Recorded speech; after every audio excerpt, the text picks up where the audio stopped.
एक छोटे से गांव में शिवराम नाम का एक गरीब किसान अपनी पत्नी गौरी और बूढ़ी माँ कावेरी के साथ रहता था। उसकी जिंदगी गरीबी और कर्ज के बोझ से दबी हुई थी। शिवराम, माँ की तबीयत और खराब होती जा रही है। आते वक्त दवाई लेते आना।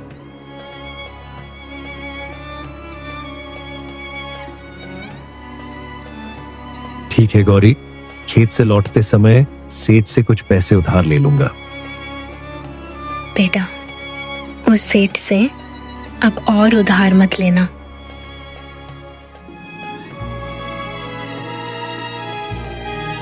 शिवराम भारी मन से खेत की ओर चल पड़ा। हे भगवान, कब तक हमारी परीक्षा लोगे? तभी लखपत सेठ अपने आदमियों के साथ वहां पहुंच गया। क्यों रे शिवराम, मेरा पैसा कब देगा? सेठ जी, इस बार फसल अच्छी नहीं हुई, माँ भी बीमार है। मुझे तेरी परेशानी से कोई मतलब नहीं। आज से यह खेत मेरा हुआ। ढोलू भोलू, इसे बाहर फेंक दो। नौकरों ने उसे धक्का देकर खेत से बाहर निकाल दिया। सेठ जी, यह हमारे पूर्वजों की जमीन है। टूटा हुआ शिवराम घर लौटा और सब कुछ गौरी को बताया। अब हम कैसे जिएंगे? भगवान सब देख रहा है बेटा, न्याय जरूर होगा। अगले दिन से शिवराम मजदूरी करने लगा। उसकी मेहनत देखकर मालिक ने उसे ज्यादा पैसे दिए।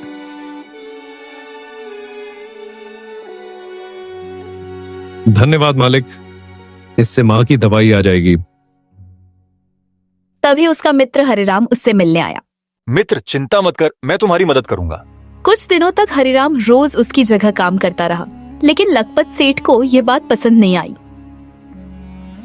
ढोलू भोलू, आज रात हरिराम के घर से गहने चुराकर शिवराम के घर में रख देना। रात में उन्होंने वैसा ही किया। सुबह हरिराम की पत्नी कमला ने गहने गायब देखे। हमारे गहने चोरी हो गए।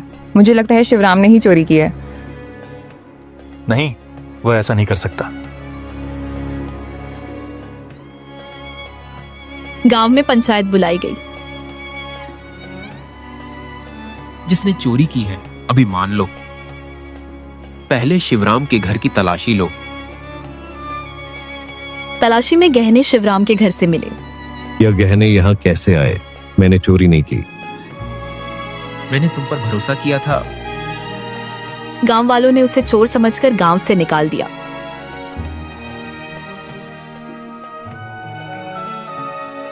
हम अब कहाँ जाएंगे? वे जंगल में रहने लगे। कई दिन भूखे रहे। एक दिन शिवराम को रास्ते में एक साधु बेहोश मिले। महाराज, आपको क्या हुआ? बेटा, धूप से चक्कर आ गए थे। तुम बहुत दुखी लग रहे हो। शिवराम ने अपनी पूरी कहानी सुना दी।